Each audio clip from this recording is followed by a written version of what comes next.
पिछले क्लास तक जितना भी हमारा थ्योरम वाला पार्ट था वो हम खत्म कर चुके थे। क्वाड्रिलेटरल चैप्टर में टोटल का टोटल हम 7 थ्योरम आपको हम करवाए हैं, है ना। एनसीईआरटी में हालांकि 10 थ्योरम है, 3 थ्योरम जो हमने आपको नहीं करवाया है ना, वो बेसिकली मेन थ्योरम का कन्वर्स है और वो नहीं पूछा जाता है, पूछा भी नहीं जाता है, प्लस वो आसान है ना।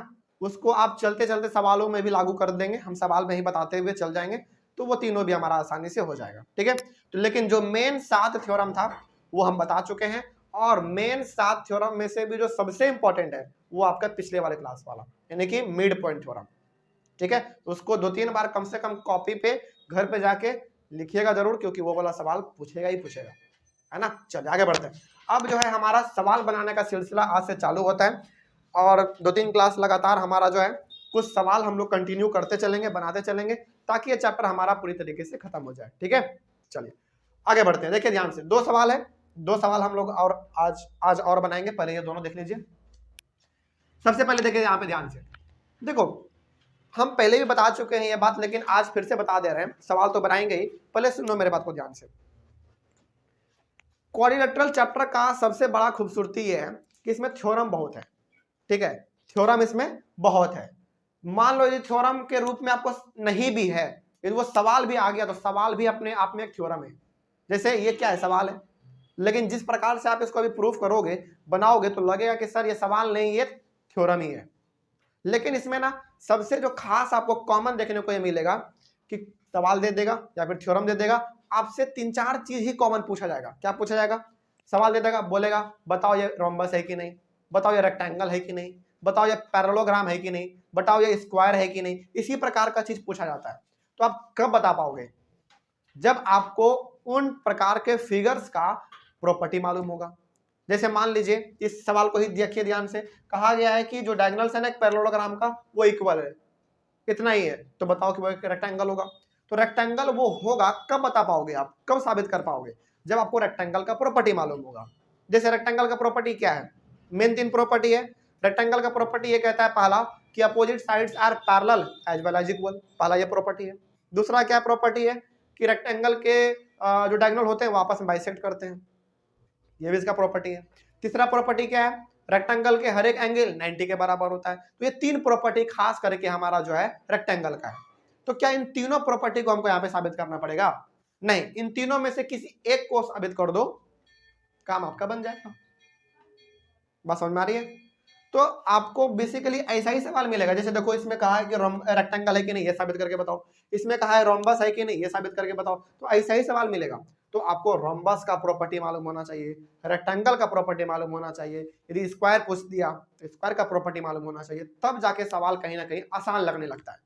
80 to 90% सवाल ऐसे ही फिर बन जाएगा। बात समझ में आ रही है? चलो खैर देखते हैं आगे, देखिए ध्यान से। तो प्रॉपर्टी आपको मालूम होना चाहिए।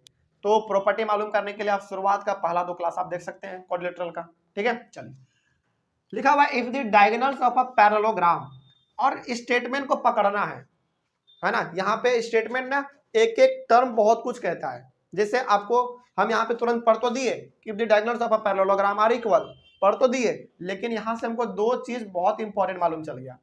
पहला क्या? पहला तो ये कि एक पैरेललोग्राम है, दूसरा उस पैरेललोग्राम के जो डायगोनल्स हैं एस लगा हुआ, यानी कि 2 डायगोनल होगा। पहला बात हमको ये मालूम चल गया इस सवाल को पढ़ते कि एक पैरेललोग्राम होगा, पहला ये। दूसरा उसका जो डायगोनल्स है वो दोनों डायगोनल आपस में क्या है? इक्वल है। इतना तक हमको मालूम चल गया। तो then show that it is a rectangle, तो बताओ उसको रेक्टेंगल है, ये आपको साबित करना है ना। शो करने का मतलब हो गया कि आप उसको प्रूफ करके ही बताओ।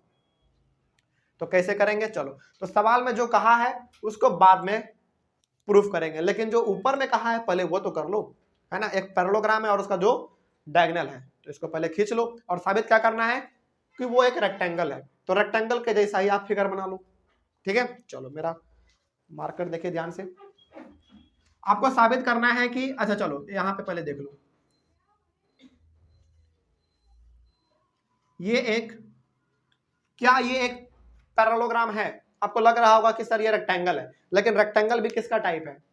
पैरेललोग्राम का ही टाइप है। तो ये अपने आप में एक पैरेललोग्राम हो गया, है ना। आप नेमिंग कुछ भी दे सकते हैं इसका, ए बी सी और डी, ठीक है। आगे बढ़ते हैं।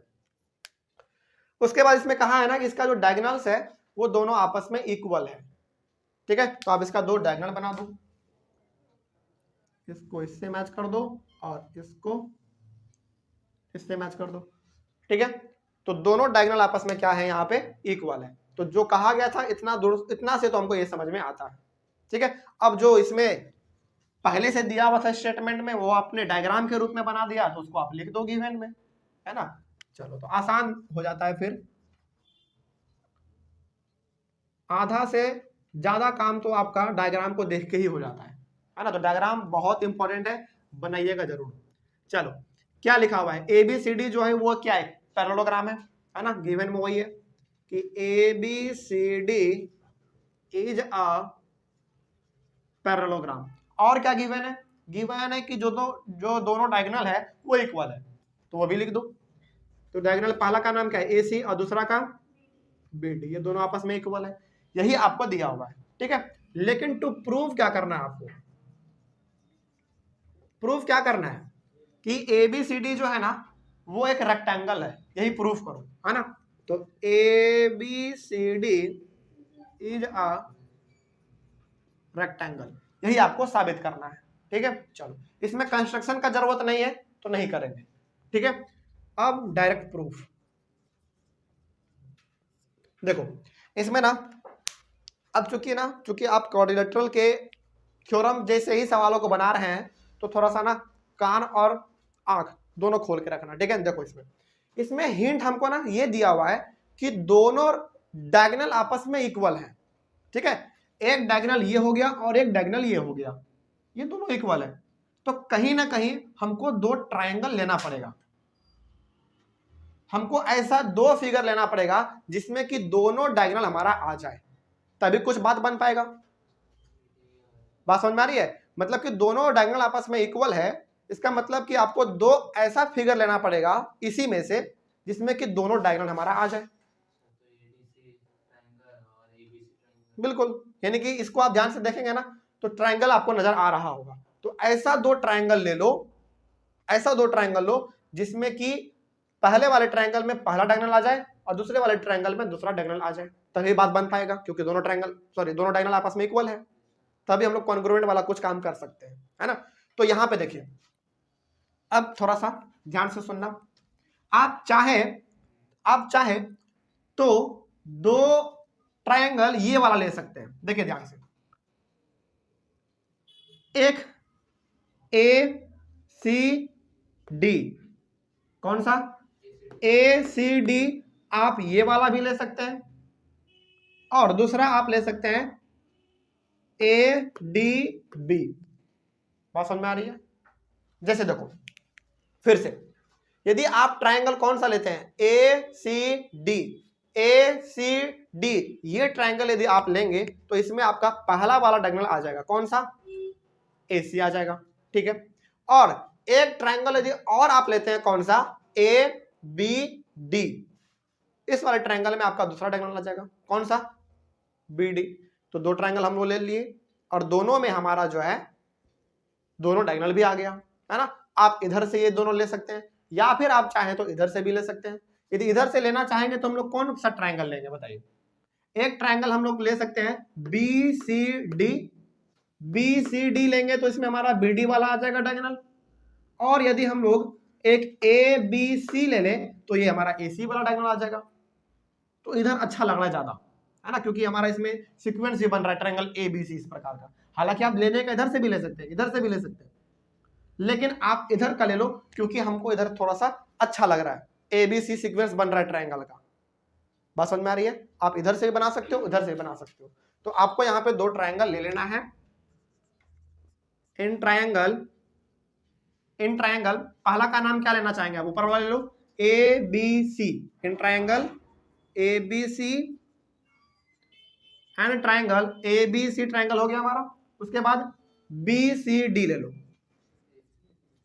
कौन सा, दो ट्रायंगल लिए हैं ABC,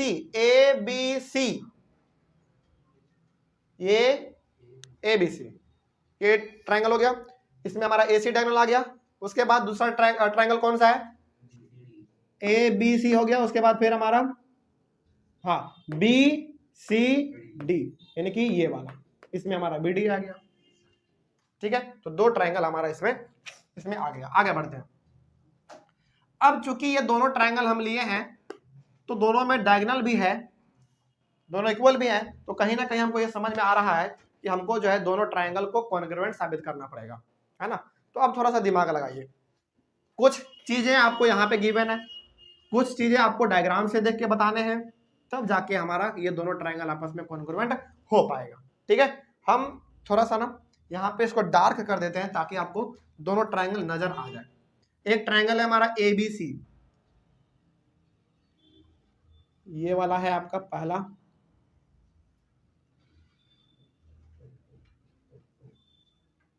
ये है आपका पहला ट्रायंगल।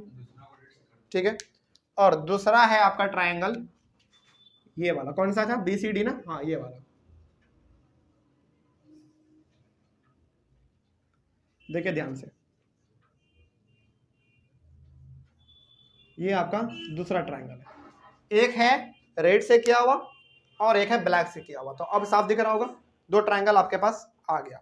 चलो अब इसको हम कैसे साबित करेंगे वो जरा देखो ध्यान से। ठीक है, देखे ना, थोड़ा बहुत ना आपको भी इसमें समझ में आ गया होगा कि चलो पहला तो हमको मालूम है कि ट्रायंगल ABC का जो डायगोनल होगा वो ट्रायंगल BCD के डायगोनल के बराबर होगा, यानी कि ABC में हमारा कौन सा डायगोनल आ रहा है, ABC में कौन सा डायगोनल आएगा, AC आएगा। ठीक है, तो AC जो है वो बराबर होगा BCD ट्रायंगल, कहां है BCD ट्रायंगल में कौन सा डायगोनल आ रहा है, BD आ रहा है, तो वो बराबर होगा BD।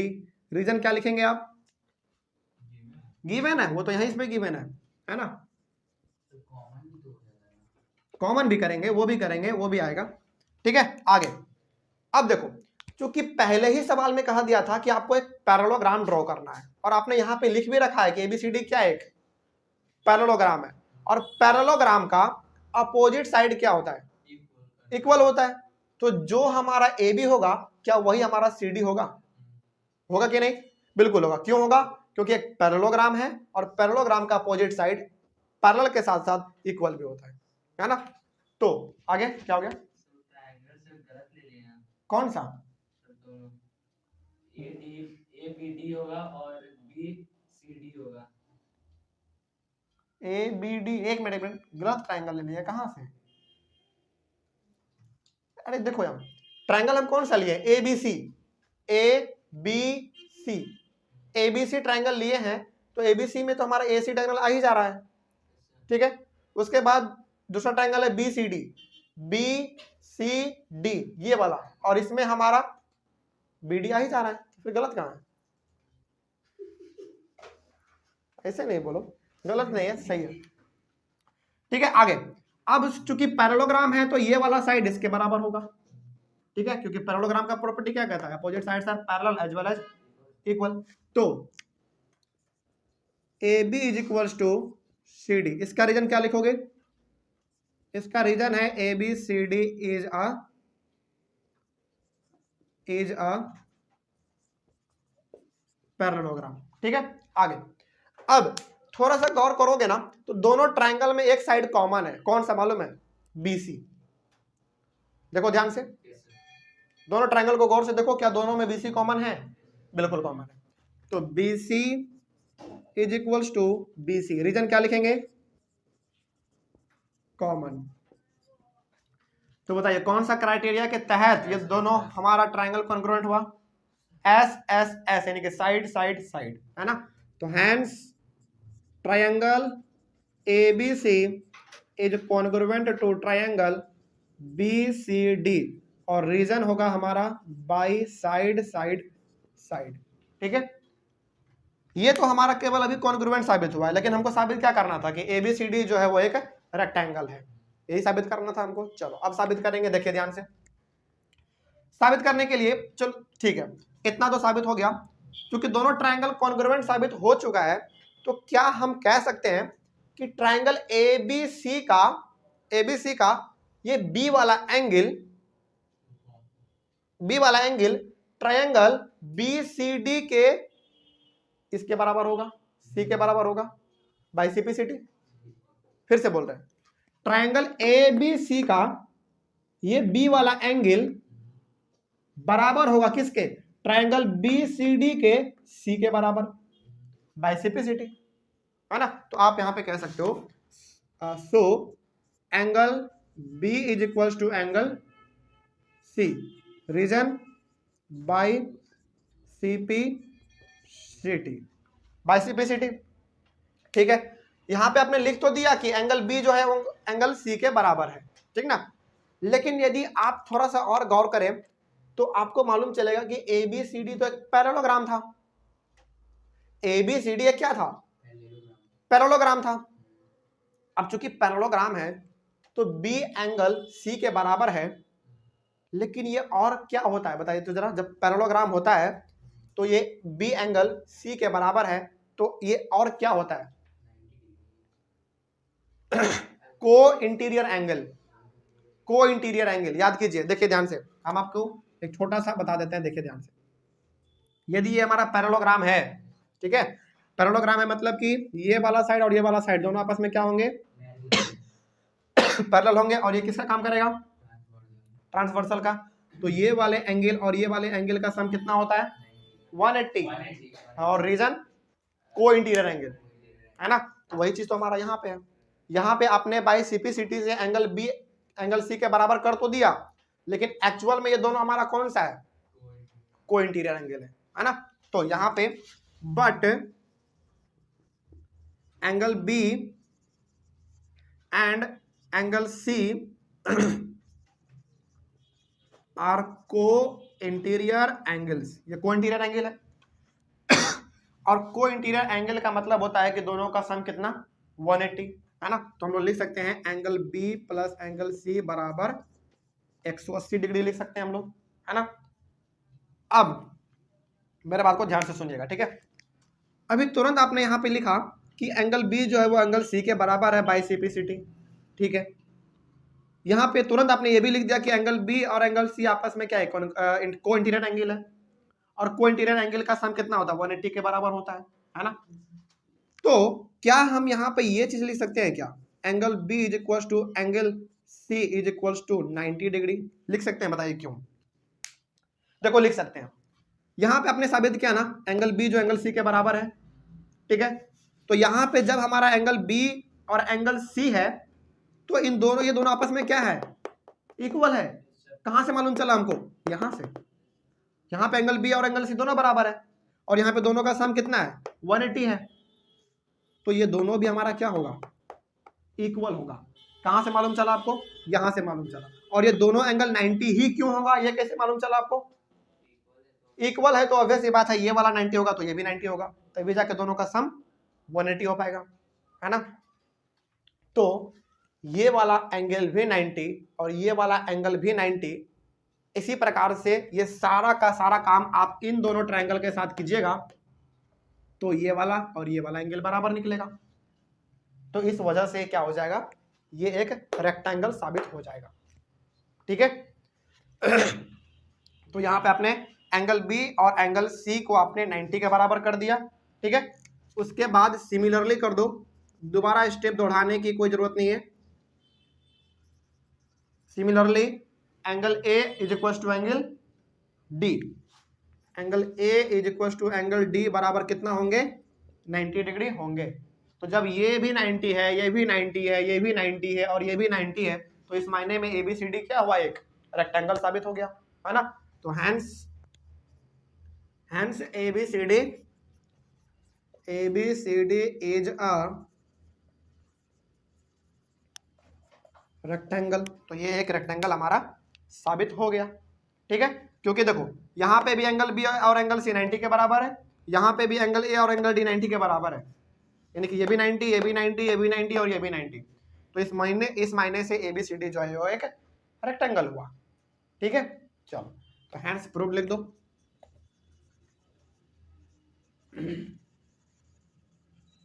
चलिए आगे बढ़ते हैं, सवाल नंबर 2 देखिए ध्यान से।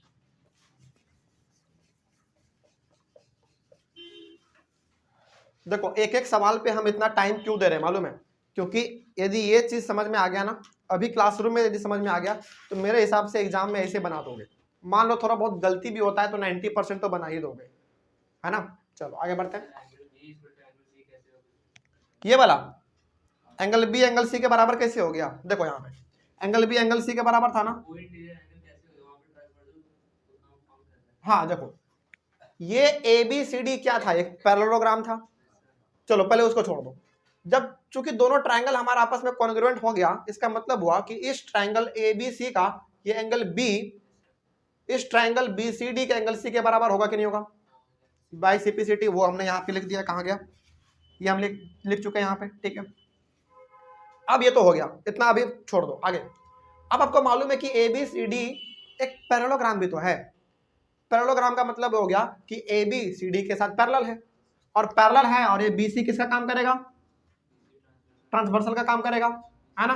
तो बी और एंगल सी ये दोनों का सम हमारा होता है 180, और रीजन हम लोग लिखते हैं को इंटीरियर एंगल, है ना। तो को इंटीरियर एंगल हो गया हमारा 180, और चूंकि यहाँ पे आपने दोनों को पहले ही बराबर कर दिया है तो ये दोनों एंगल 90 के बराबर होगा, ठीक है। चलो अब सवाल नंबर 2 देखो ध्यान से। So that if the diagonals of a quadrilateral bisect each other at right angles then it is a rhombus। देखो ध्यान से क्या कह रहा है सवाल, बड़ा अच्छा सवाल है और आसान भी है। देखो ध्यान से, इसमें कहा जा रहा है ना कि आपके पास एक क्वाड्रिलेटरल है, ठीक है, और उस क्वाड्रिलेटरल का जो डायगोनल है वो आपस में बाइसेक्ट करता है, वो भी राइट एंगल पे। तो बताओ कि वो जो है ना एक रोम्बस होगा, ठीक है। तो क्या कह रहा है बाद में देखेंगे, लेकिन पहले डायग्राम बना लो, है ना। तो एक रोम्बस होगा, और रोम्बस कैसा होता है? थोड़ा सा टेढ़ा होता है, इस प्रकार का, है ना। ए बी सी और डी। क्या रोम्बस हमारा क्वाड्रिलेटरल है? बिल्कुल है भाई, 4 साइड है ना, होगा। चलो अब इसका डायगोनल आपस में क्या कर रहा है? बाइसेक्ट कर रहा है। तो डायगोनल इसका बनाओ,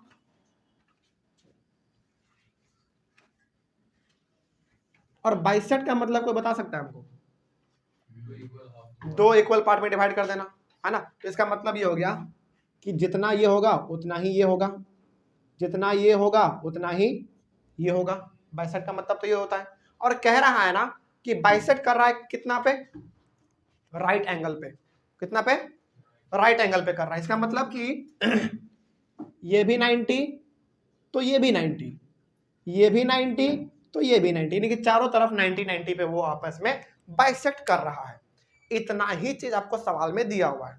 आपको प्रूफ क्या करना है कि ये जो होगा ना ABCD, अभी फिलहाल ABCD क्या है? क्वाड्रिलेटरल है बस, लेकिन साबित आपको करना है कि ये एक रोम्बस है, ठीक है। इतना चीज आपको दिया हुआ था, तो जो दिया हुआ है गिवन है उसको पहले यहाँ पे लिख लो गिवन में। चलो बताओ आप ही में से कोई बताइए कि हम यहाँ पे गिवन में क्या लिखें? क्या लिखें बताइए? गिवन में है कि ABCD एक क्वाड्रिलेटरल है ना। ABCD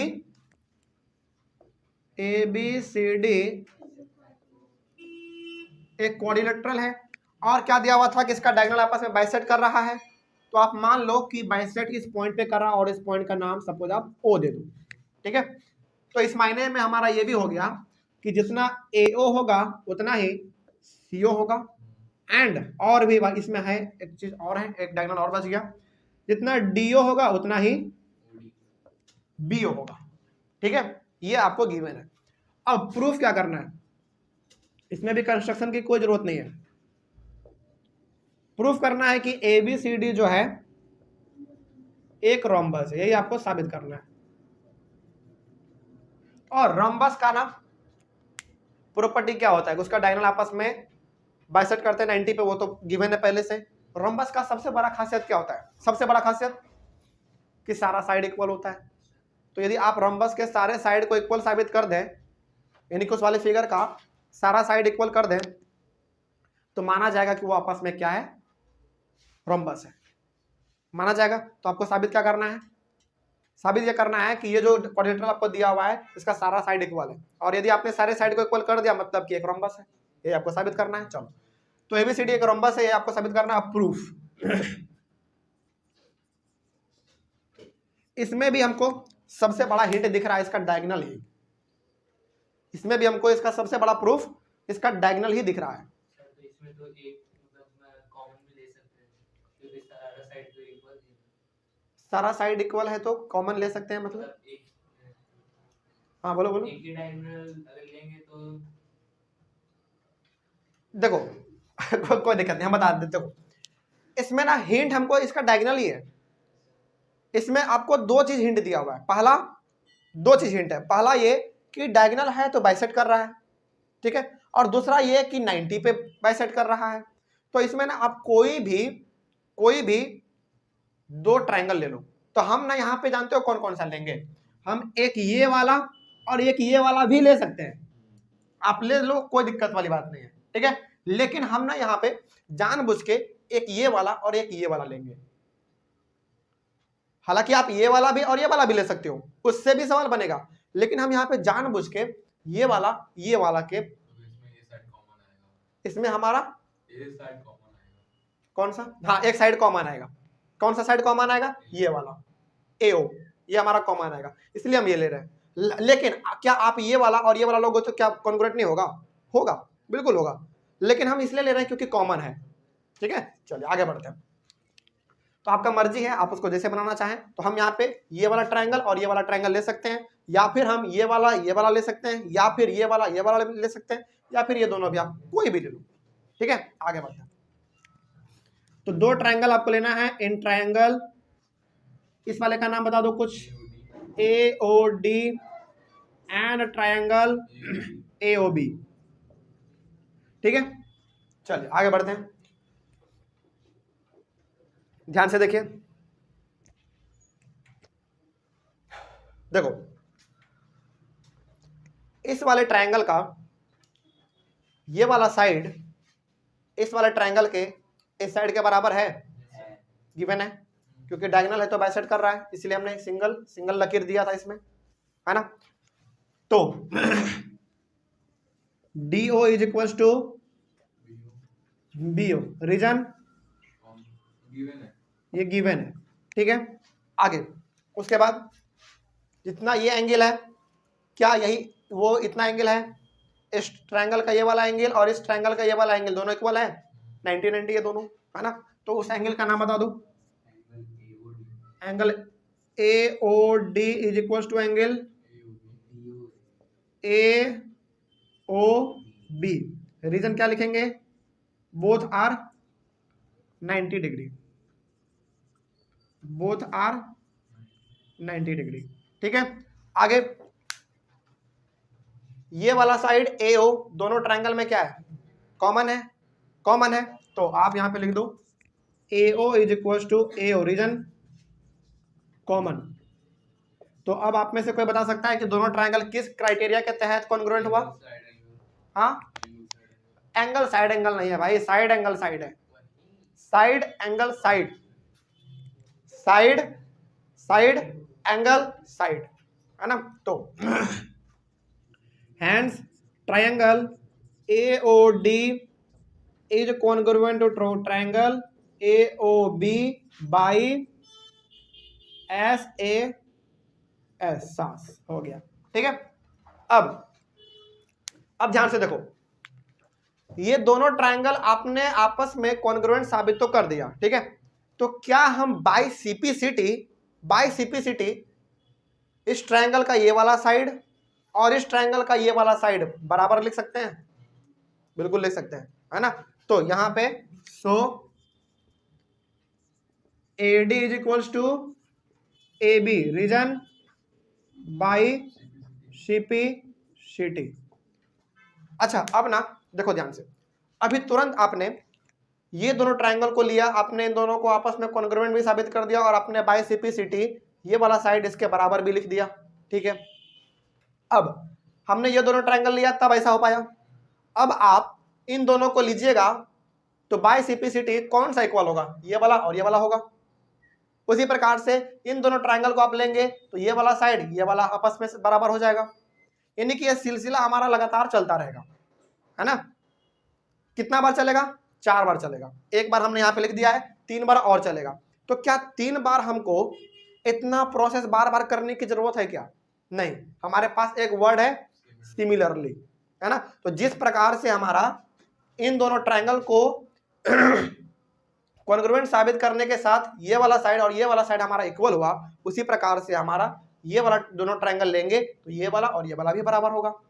इन दोनों को आपस में कॉन्ग्रुएंट करेंगे तो ये वाला इक्वल होगा। ठीक है, तो इतना करने की जरूरत नहीं पड़ती है, आप एक बार करके दिखा दो और सिमिलरली का आप वर्ड जो है इस्तेमाल कर सकते हो।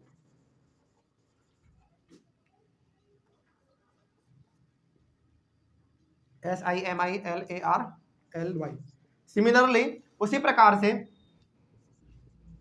AB जो है वो BC के बराबर हो जाएगा। ठीक है, उसी प्रकार से BC जो है वो CD के बराबर हो जाएगा और CD जो है वो DA या फिर AD के बराबर हो जाएगा।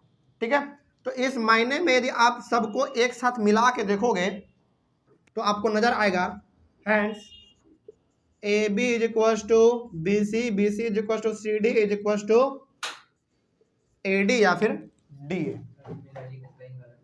SIMILAR किधर वाले? अच्छा एक मिनट, CD हो गया, यहाँ पे क्या था, CD is equal to AD, है ना। चलो, तो ये सारा साइड हमारा आपस में क्या हो गया, इक्वल हो गया, है ना। और इक्वल सारा साइड हो गया, इसका मतलब कि अपने आप में क्या है, रोम्बस है ना। तो hence ABCD is a rhombus. तो यही एक हमारा रोम्बस हो गया, हैंस प्रूव्ड।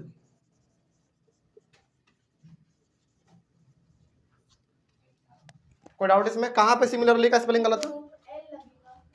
SIMILAR, अच्छा यहाँ पे LARLY, सिमिलरली हो गया। चलो, तो इन दोनों सवालों में कहीं पे कोई डाउट किसी को नहीं ना? चलो, स्क्रीनशॉट एक बार ऑनलाइन वाले बच्चे ले लीजिए। 2 सवाल हमारा और है, आज ही बनाएंगे हम लोग, ठीक है, लेकिन अगले वाले क्लास में। Thank you very much and have a nice